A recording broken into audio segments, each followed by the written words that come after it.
গায়ের মানুষ সহজ সরল, চিটিং বাজদের মনটা গরম। কেউ বলে না ভাই, ন্যায্য কথা বলার মতো একটা মানুষ চাই।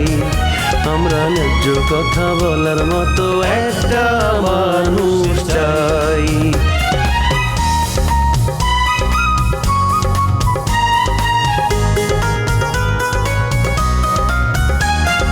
সৎ মানুষের ভাঙ্গা বাড়ি, ধান্দা বাজরা নেয় যে কাড়ি। কেমন নিয়ম ভাই, উচিত কথা বলার মতো একটা মানুষ নাই। উচিত কথা বলার মতো একটা মানুষ নাই।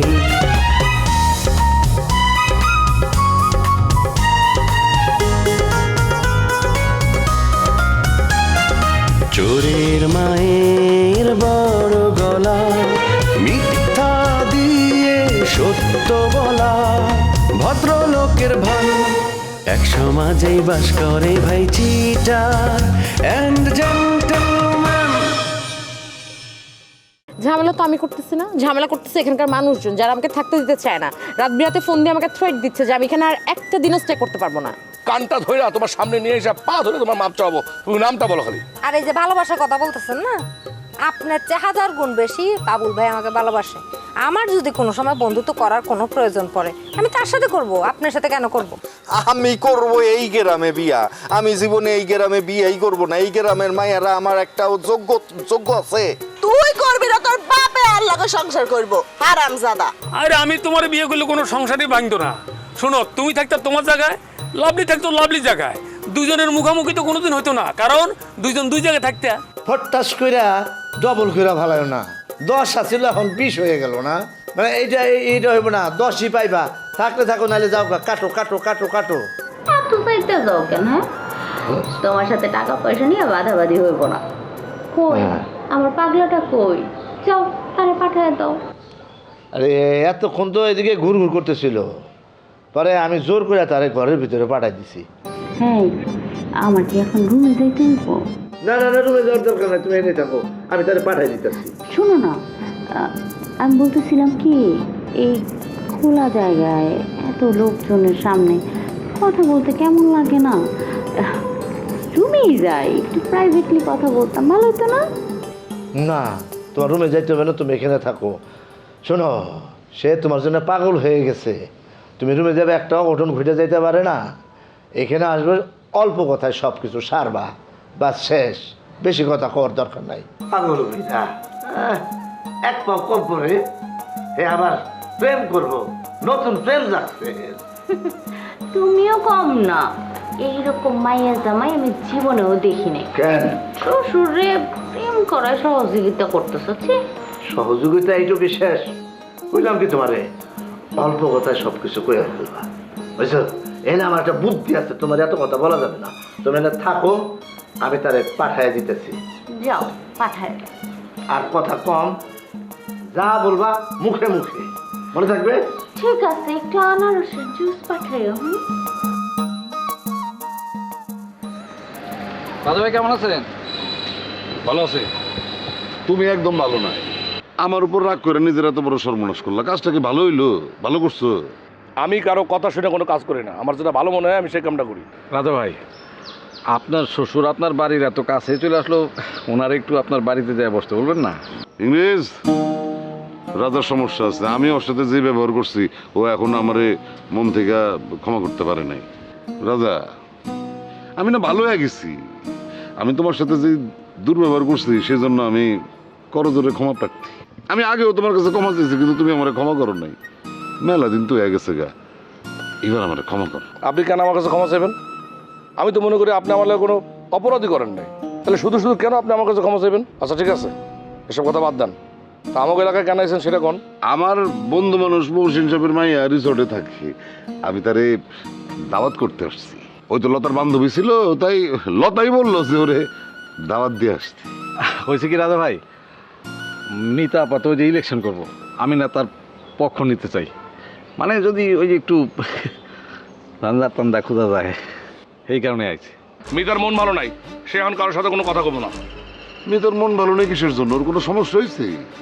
ওর সমস্যা হলেও সে আপনারা করবো না। এখন আমি থানায় যেতেছি একটা ডায়েরি করতে। মামলা করে কি লাভ? পাত্তাই দিব না। সাধারণ ডায়েরি করলে তো পুলিশ পাত্তাই দিব না। পাত্তা দেওয়ার মতো কাজই মিতা করবো। ক্রিমিনালরা বুঝতে পারে না মিতার হাত কত দূর লম্বা। দরকার হলে বাটি চালান দিয়া অপরাধী শনাক্ত করবে। মিতার মন ভালো না থাকলে আর গিয়া কি লাভ? তার সাথে আমি বাড়িতে গেল তারে বলি যে মিতার মন ভালো নেই। চল। চলো, আমি আর ভাবলাম মিতার লগে একটু খাতির করে রইলো না। সবার ভাগ্যে সবকিছু হয় না ইংরেজ। মিতা তো তোমার মতো আসলে কোথায় করবো না, বুঝতে পারছো? ও মামা, শুনছো কথা? মিতা নাকি তোমার মতো একটা বড় লোক চেয়ারম্যানের বাইক না লয়ে কথাই কেউ না। এটা কিন্তু খালি আমার অপমান না মামা, তোমারও অপমান। চলো। আমি এখন ভালো হয়ে গেছি। আমার এখন যে কেউ অপমান করতে পারে, কারণ অপমান আমার প্রাপ্য। তাতে আমার কোনো দুঃখ নাই। রাজা, তুমি লতার সাথে দেখা করতে এসো। আমার এত সময় নাই, আসি।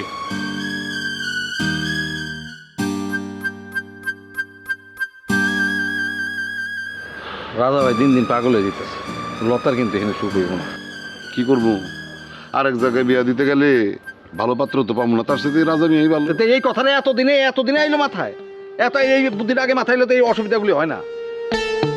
ভুল করে ফেলাইছি। এখন ভুল করলে কি প্রায়শ্চিত্ত নাই নাকি? প্রায়শ্চিত্ত করুন। ভালো হয়ে গেছি। হইছে, চলো। মিনু, আরে মিনু খারো না। তুই আর হিসা হিসা তুলে হ্যাঁ যাও তো না, নতুন শালি আছে হেতার লগে যে সময় কাটাও গে। আর হিসা হিসা আইতেছ কিলে তুই হেতার লগে যাও সময় কাটাও। আরে আশ্চর্য কথা, শালির জায়গা শালি আর তোর জায়গা তুই। এই তোমার লগে আজ আন্ডারস্ট্যান্ডিং, ওই দুদিন এলে বলে আর যে শালি আইছে হিতির লগে এটা হইব নি। মিনু, মজনু ভাই, তোমার লগে আমার আর কোনো আন্ডারস্ট্যান্ডিংই নাই। হুদাহুদি তুই আরে বিতর্কিত করার চেষ্টা করতেছো কিলে বলি। আরে জামাই, হ্যাঁ? কি খবর? তুমি এইখানে কেন? আমি না তোমার এক সপ্তাহ ছুটি দিছি আমার বোন লাভলি, সে পোয়াতি, তার পাশে থাকার জন্যে। আর তুমি সেই সুযোগে বান্ধবী নিয়ে এই আগানে বাগানে ঘুরে বেড়াইতেছো। জামাই, তোমার উপর কিন্তু আমার ভীষণ রাগ হইতাছে। রোমিও ভাই, আপনি তো একটা ভুল কথা কই ফেলালেন। আই তো মোটেও মজনু ভাইয়ের বান্ধবী না। আপনার মতো মানুষ এই কথাটা কেমনে কইলো ভাই? আই তো বিশ্বাসই করতে হারিয়েন না। ওস্তাদ বুকের মধ্যে কেরা ছুরি হান্দা দিয়েছেন, বুঝছেন নি? আর আমি তো 2 রাত ঘুমাইতেই পারি নাই, লাল পানির ব্যবস্থা করতে পারি নাই। কিনতে গেছিলাম কিন্তু দাম বেশি, কি আর করবো। মনে করছিলাম যে লাল পানিটা খাইতে পারলে একটু ঘরে বসে ফিলিং নিতে পারতাম আর কি, কিন্তু পকেটে টাকা পয়সা নাই, কি আর করা। এই জন্য দুধের সাথে একটু গোলো মিটিয়েছি আর কি। ওই মিনুরে লই একটু ঘুরতে বাইরে হয়েছি। এই জামাই, আমার হাতে কি কাজ কম? আমার তো এখন নিঃশ্বাস ফেলানোর সময় নেই। আমার হাতে যে পরিমাণে কাম। শুধু এই নাটকটাতে তোমার শালি আছে, তোমার শালি তোমার সামনে ফিরি হইতে পারবে না বলে আমি তোমারে বাদ দিছি। তার জন্য এত অভিমান? এই ওস্তাদ, আপনি তো আমার শালির কাছে আমার ছোট করছেন। আরে আমি হিতিরে হাসা মিশা কত কিছু কই আরে তারপর আপনার কাছে নিয়ে গেছি। হ্যাঁ, আপনি তো আমার সারা শুটিং করছেন ওই জগলুরে দি। এখন জগলু কি বলে বেরোতেছে জানেননি? জগলু বলতেছে না সব কাম নাকি সে করছে, কয় উনি তো অভিনয় করছে, মানে আপনি খালি অভিনয় করছেন বলে। কি জগলু এই কথা কইছে? ও কোন দিকে আছে কইতে পারো? ওরে আমি সামনে পাইলে থাপড়ায় ওর গালের পাটি আমি খুইলা দেব। ও আমার ভাবমূর্তি নষ্ট করতেছে, এত বড় সাহস! আপনারা একটা কাম করেন, ওস্তাদ সাহেব দুইজনে মিলি কথা কন। আই আপনাকে ফ্যাসালের মধ্যে থাকতাম চাই না, চলে যায়। আরে না না, থাকো। মজনুর মন মানসিকতা এখন খুব ভালো নাই, বুঝছো? এই মুহূর্তে যদি তুমি ওরে একটু সঙ্গ ঠঙ্গ দাও, ওর মনটা একটু চাঙ্গা হবো। হা দেখছো নি ওস্তাদ আমার মনের কথা বলে দিছে। ওস্তাদ খুবই খুশি হইলাম। আপনার যে মিনুকে একটু রিকোয়েস্ট করছেন না, এটা মানে কি বলবো আপনারা, আমি ধন্যবাদ দিয়ে আপনাকে ছোট করতে চাই না। রোমিও ভাই, আপনার কথাই রাখতে হাঁটতাম না। মজনু ভাইয়ের সময় দিতে আই হাঁটতাম না কিল্লাই বলি। হেতে নেশা না করিও মাতালের মতো আচরণ করতেছে। অতএব হেতা তুমি দূরে থাকাই ভালো ভাই। রোমিও ভাই, আইতে লনকা যাই। হ্যাঁ যাও যাও, যাইতে চাইলে যাও। তা মজনু, তুমিও কি ওর লগে যাবা নাকি আবার? যাই হিতিরে একটু বাড়ি পর্যন্ত আগায় দিয়ে আসি। হ্যাঁ, বাড়ির গেট পর্যন্ত থাইকো। রোমিও ভাই, আপনার নাটকটা শেষ হলে আই নিজে যাই আপনার লগে দেখা করি। আর আমি তোমার আচ্ছা, দেখা কইরো, ভালো থাইকো, নিজের চরিত্রটারেও ভালো রাখো। মিতা, রাজা ভাই বললো তুমি নাকি কাউকে সারা রাত ঘুমাতে পারো নাই। ঠিকই বলেছেন, যে একটা ফোন কল এসেছে আমি ভয়ে আমি একটা ফটো ঘুমাতে পারিনি। আরে তুমি আমাকে একটা ফোন দিতে পারলা না? আমাকে ফোন দিলে তো আমি এসে তোমার সাথে থাকতাম, আমি একটু দেখতাম তোমার কে ডট দেখায়। আমি না রাজাকে বলেছিলাম যে আমি ঢাকা চলে যাই, আমার না সব শখ আহ্লাদ মিটে গেছে নির্বাচন করার। এটা কেমন কথা বলতেছো তুমি? আমরা এতগুলো লোক যে তোমার ইলেকশনের জন্য লড়তেছি, হ্যাঁ কাজ করতেছি, এগুলো কি তোমার চোখে পড়ে না? এখন তো তুমি এই যে ইলেকশন বন্ধ করে দিলে তো রাজা ভাইয়ের ভাবমূর্তি নষ্ট হয়ে যাবে, আমিও তো জনগণের কাছে ছোট হয়ে যাব। আচ্ছা ঠিক আছে, তুমি যদি একান্ত ইলেকশন না করতে চাও অসুবিধা নেই। মিতা, কি শুনলাম? অজ্ঞাত পরিচয় কে জানি তোমারে ডন পরিচয় দিয়ে তোমারে ভয় দেখাইছে। আমি খাইতে বসছিলাম, তখন কথাটা শুনছি, আমার গলা দিয়ে ভাত নামে নাই, আমি অস্থির হয়ে গেছি, হাত ধুয়ে পড়ছি। কও কি ঘটনা? আমার জন্য ভাত রেখে হাত ধুয়ে উঠে আসার কারণটা তো আমি দেখছি না দুলা ভাই। আমার জন্য হুট করে তো মায়া বেড়ে গেল কেন? আমার কি মনে হয় জানো, আমার মনে হয় তোমাকে যে ফোন করছে সে অজ্ঞাত লোককে দুলাভাই ভালো মতো চিনে। কি দুলাভাই? নূপুর, তোমার একটা বদ অভ্যাস হইতেছে, না জেনে না শুনে হুট করে একটা কথা কয়ে ফেলাও। তুমি কেমনে কইলা যে যে তারা ফোন দিছে তারা আমি চিনি? তোমার কথা শুনে তো মনে হইতেছে মিতারে আমি এলাকা ছাড়া করতে চাই। প্রথমত তাই চাইতেন, এখন আবার হঠাৎ করে কি মনে করে মিতার উপরে এত দরদ উতলায় পড়তেছে, আমি আসলে বুঝতে পারতেছি না। তোমার বোঝার দরকার নাই, মিতার দুঃখের সময় আমি তার সাথে একাত্মতা প্রকাশ করার জন্য ছুটে আসছি। এত কিছু বুঝে তোমার কাম নাই, তুমি এখন আমগো মধ্যে ভেজাল লাগানোর চেষ্টা করতেছো। এই তুমি এরকম কথা কইলে মিতা আমারে ভুল বুঝবো না? না দুলা ভাই, ভুল বোঝার কোনো প্রশ্নই উঠছে না। আপনি একটা কাজ করতে পারবেন, সেটা হচ্ছে আমার বিরোধী পক্ষের দিকে একটু চোখ রাখবেন। আমার মনে হয় কি জানেন, আমার খুব কাছের কেউ আমাকে ইলেকশন থেকে বিতাড়িত করতে চায়। আমার সন্দেহের তালিকায় অবশ্য কয়েকজনের নাম আছে, আমি তাদের উপরে কড়া নজরদারি রাখছি, খুব সহজে ধরা খেয়ে যাবে, কোনো সমস্যা নেই। তুমি প্রথম সন্দেহ করবা বুলেটরে, তারপর সন্দেহ করবা লেবু সাহেবরে, তারপর যারে সন্দেহ করবা নামটা কইবার চাই না।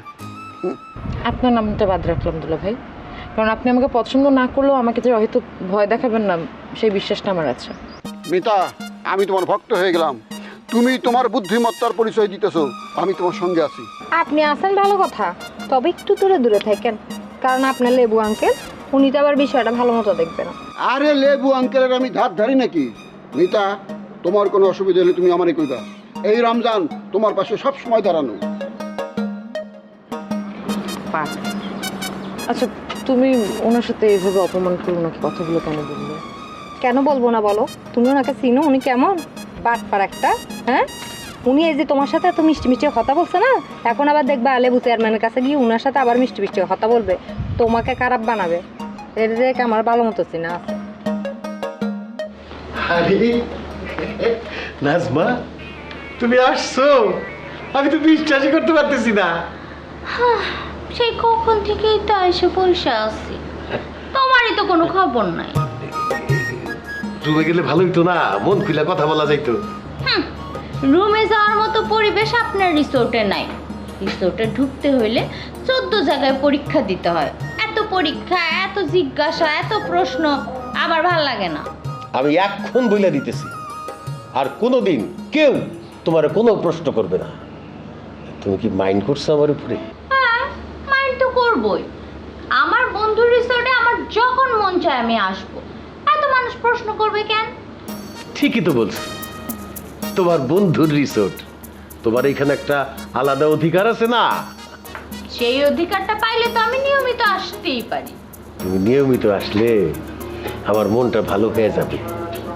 তুমি যাওয়ার পরে আমার মনটা খুব খারাপ হয়ে গেছিল। এখন কেমন লাগছে? খুব ভালো লাগছে, এত ভালো লাগছে যে বলে তোমাকে বোঝাতে পারবো না। মনে হচ্ছে আমি এখন 20 বছরের যুবক। আমারও খুব ভালো লাগছে। আপনি এত বড় একজন মানুষ হয়ে আমার মতো একটা সাধারণ মেয়ের দেখা এত ভাল লাগছে আপনার। আপনি ভালো লাগতেছে না, তুমি আবার তুমি করে বলবা। তুমি তো আগে এত রোমান্টিক ছিল না, আস্তে আস্তে অনেক রোমান্টিক হয়ে যাইতেছো। আরে রোমান্টিকের দেখছো কি? কয়দিন আমার সাথে চলাফেরা করো, তখন কিন্তু আর আমাকে ভুলতেই পারবা না। অতটুকুতেই তো ভুলতে পারতেছি না। প্রথম দেখায় আমি তোমাকে ভালোবেসে ফেলছি। সত্যি বলতেছো নাকি আমাকে পরীক্ষা করার জন্য বলতেছো? হ্যালো, কে বলতেছেন? আমি লেবু চেয়ারম্যান।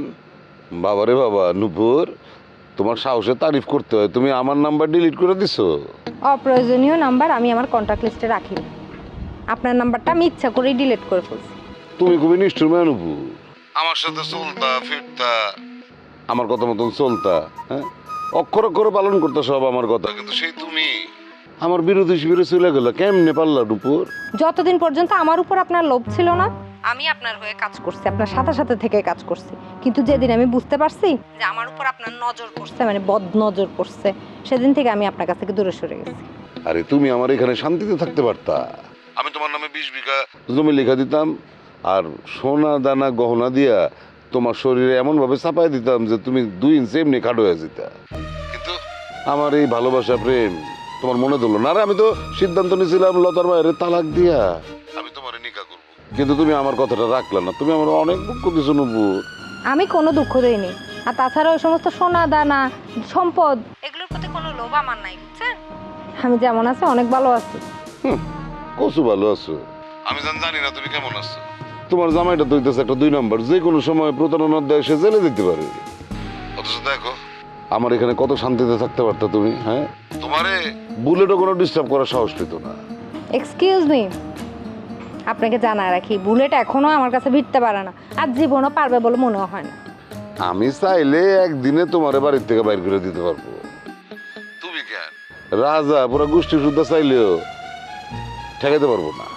আপনি তো কম চেষ্টা করেন নাই, এর আগেও বহুতবার চেষ্টা করছেন আমাকে বাড়ি ছাড়া করার জন্য, পারছেন? সাকসেসফুল তো হন নাই। আবার আসেন যদি আপনার ইচ্ছা হয়, আমি আপনাকে বলতেছি রক্তের বন্যা বয়ে যাবে। প্রয়োজন হলে আপনার শরীর থেকে আপনার দরটারে আলাদা করে দিই। বাবা, তোমার আসলে তেল বাইরে গেছে নূপুর। তেল কেমনে কমান যায় সেটা নির্বাচনের পরে দেখবো। আপনিও দেখেন না, আমিও আপনাকে চ্যালেঞ্জ করতেছি। আমার বাড়ির উঠানে যদি কারো পা পড়ে, তাহলে তার পাটা আমি কেটে তার হাতে ধরায় দিব। তুমি আমারে ভালো করেই চেনো নূপুর। খালি বাড়ি না, আমি তোমার সোনার অঙ্গ দখল করে, মানে তোমারও দখল করে নিব, তুমি আমার হয়ে যাইবা। আপনি আশা করে বসে থাকেন, আপনার এই আশা জীবনও পূর্ণ হবে না। না না না না না না না, একবার যখন টার্গেট করছি, টার্গেট আমি পূরণ করেই ছাড়বো। আমি তো ভালো হয়ে গেছি। বদমাশ একটা বুইরা ভাম, এই বয়সে প্রেম করতে চায়। বুকু বুকু বুক মারিয়ে না লাগবো মারে বুক। ভালো মানুষের কথার দাম নাই, এই সেরি আমারও ডরায় না। এত সাহস পাই কই থেকে, রাজার এত পাওয়ার আসলো কই থেকে? আমাকে যদি মতলব কইরা কষ্ট দেওয়ার জন্য বইলা থাকো, তাহলে আগে ভাগেই চলে যাও। আমাকে দুর্বল কইরা দিয়া চলে গেলে আমি সেই কষ্ট সহ্য করতে পারবো না, আমি হার্ট অ্যাটাক কইরাই মারা যাব। আমারও কিন্তু একই কথা, আমি সহায় সম্বলহীন একটা মেয়ে। তুমি যদি আমারে ভালোবাসার ফাঁদে ফেলে তারপরে আমারে দূর দূর করে তাড়ায় দাও, আমার সাথে বেইমানি করো, তাহলে কিন্তু আমিও খুব কষ্ট পাবো জামান। আমি তোমার সব দুঃখ কষ্ট দূর করে দিব, অর্থ করির অভাব হবে না। শুধু আমারে ব্ল্যাকমেইল করো না, ব্ল্যাকমেইল করলে আমি কিন্তু সহ্য করতে পারবো না। আমার ছেলে মেয়ে আছে, তাদের সামনে আমার মান ইজ্জত কিছু থাকবে না, তখন কিন্তু আমি ভীষণ রাগ করব। আমার দরকার অর্থ করি, তোমার দরকার ভালোবাসা। তুমি ভালোবাসা পাবা, বিনিময়ে আমারে অর্থ করি দিয়া সচ্ছল রাখবা। এই কথা ঠিক থাকলে কিন্তু বন্ধুত্ব সারা জীবনে নষ্ট হবে না। সবার আগে মান সম্মান। শোনো জামাই, প্রেম ভালোবাসা করতে গেলে মান সম্মান তো একটু নষ্ট হবে। এই যে আমরা এখানে বসে কথা বলতেছি, তোমার স্টাফরা দেখতেছে, তোমারে কি মনে করতেছে বলো? তোমারে লুচ্চা মনে করতেছে, তাতে কি তোমার মান সম্মান যাইতেছে না? তবে এইটুকু রিস্ক না নিলে তোমার মনে সুখ শান্তি আসবে কিভাবে? এইটুকু রিস্ক আমি নিব, তবে এইখানে না। চলো রুমে যাই, রুমে গিয়া সারাদিন কথা বললেও কেউ দেখবে না। না না, রুমে যাওয়া যাবে না, আর রুমে গেলে শমশের মাইন্ড করবে। শমশের মাইন্ড করবে কেন? সেই তো তোমার ডাইকে দিছে আমার কাছে। ডাইকা দিলেও তার অনুমতি ছাড়া রুমে যাওয়া যাবে না। এখানে বসেই কথা বলি। তাইলে তো রিস্ক থাইকেই গেল। এইখানে কথা বলি, কিন্তু রুমে গেলে তো একটু হাতটা ধরতে পারতাম। বিয়ে করো, তাহলে হাতটা এমনি ধরতে পারবা। না না, বিয়া করা যাবে না। তাহলে হাতও ধরা যাবে না। মনটাই খারাপ হয়ে গেল। জামান, চলো সুইমিং পুলের পাড় দিয়া হাইটা গায়ে বাতাস লাগাই, মন ভালো হয়ে যাবে।